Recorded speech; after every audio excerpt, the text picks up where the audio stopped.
ఒకప్పటి హీరోయిన్ పూనం కౌర్ ట్విట్టర్లో దర్శకుడు త్రివిక్రమ్ మీద ఆరోపణల అస్త్రం ఎక్కుపట్టారు. చిరకాలంగా త్రివిక్రమ్, పవన్ కళ్యాణ్లను టార్గెట్ చేస్తూ పూనం కౌర్ ట్వీట్ల యుద్ధం చేస్తూనే ఉన్నారు. కానీ త్రివిక్రమ్కు పూనంకు మధ్య ఏం జరిగింది అన్నది ఎవరికీ తెలియదు.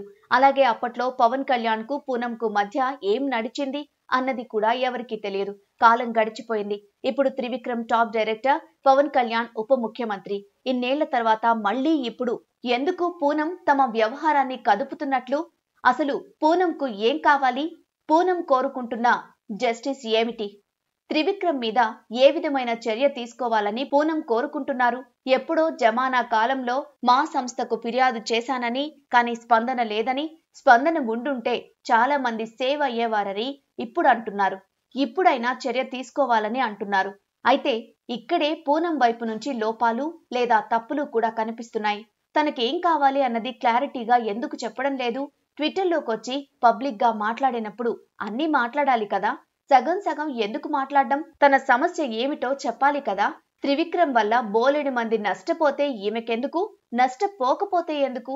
తనకేం జరిగిందో చెప్పాలి. తన దగ్గరున్న ఆడియో రికార్డ్స్ లేదా ఇతర ఎవిడెన్స్ల కాపీని బయట పెట్టకపోవచ్చు.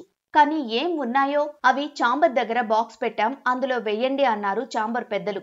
లేదా తమకే నేరుగా ఇవ్వండి అన్నారు కూడా. కానీ ఆవిడ అవేవీ చేయడం లేదు.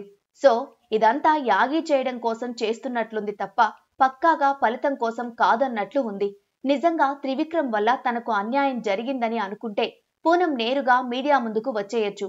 తనకు కెరీర్ భయం లేదు, ఇప్పుడు నటించడం లేదు. అందువల్ల తనకు జరిగింది అనుకునే అన్యాయం ఏదైనా ఉంటే ఓపెన్ అయిపోవచ్చు. అలా ఓపెన్ కాలేను, ప్రాణ భయం అనుకుంటే పూర్తిగా సైలెంట్ గా ఉండాలి. మధ్యలో జస్ట్ అలా కెలికేసి అలా మాయం కావడం ఎందుకు?